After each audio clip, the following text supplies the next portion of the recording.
Hey everyone, welcome back. In this video, I am going to explain AI tool calling.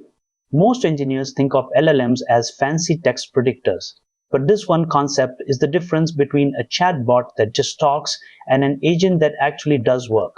If your AI cannot interact with your database, your calendar, or your API, it is effectively blind.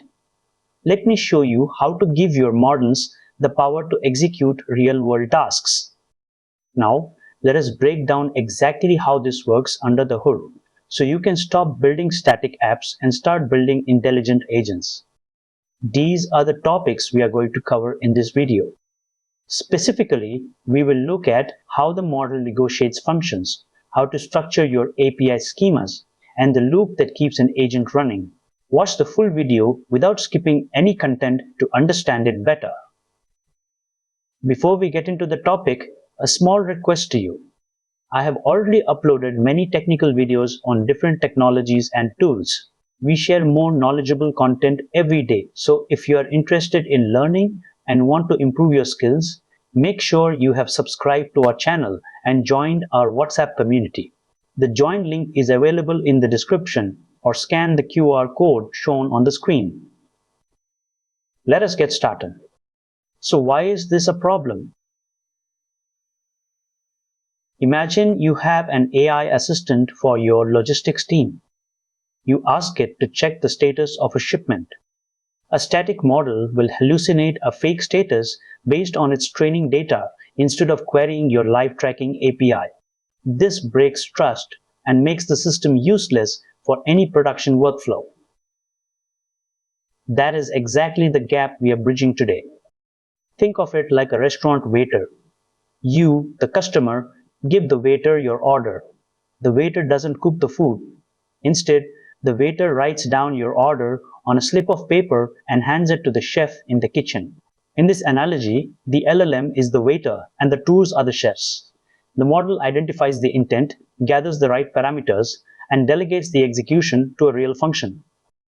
To follow along, you need a few things. First, ensure you have Python version 3.10 or newer installed. You can check this by running the Python command with the version flag.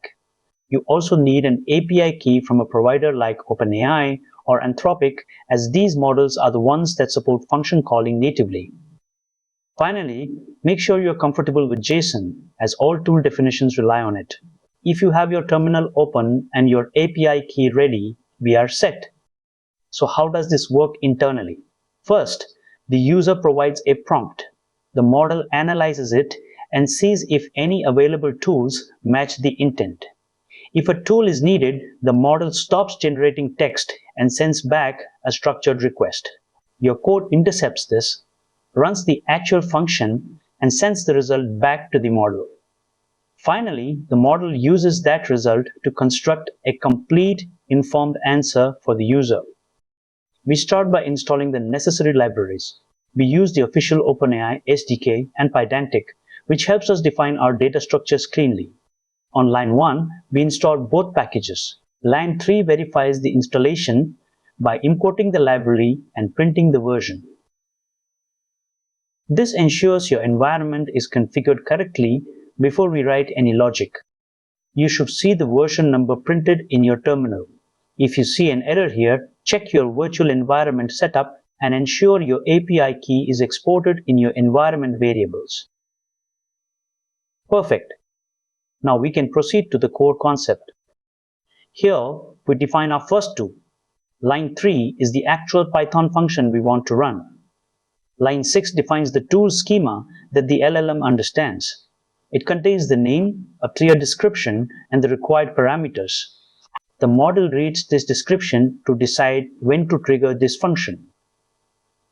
Notice how we explicitly define the location parameter as a string. This code doesn't produce output itself, but it prepares the schema.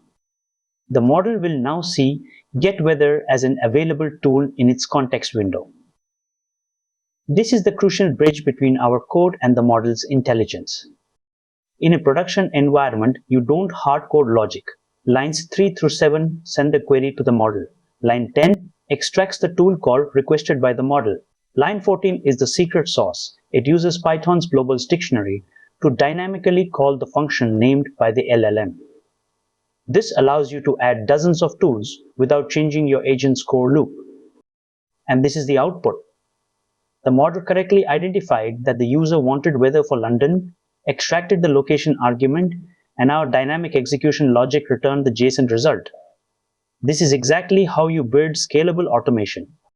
What happens if you miss a field in your schema?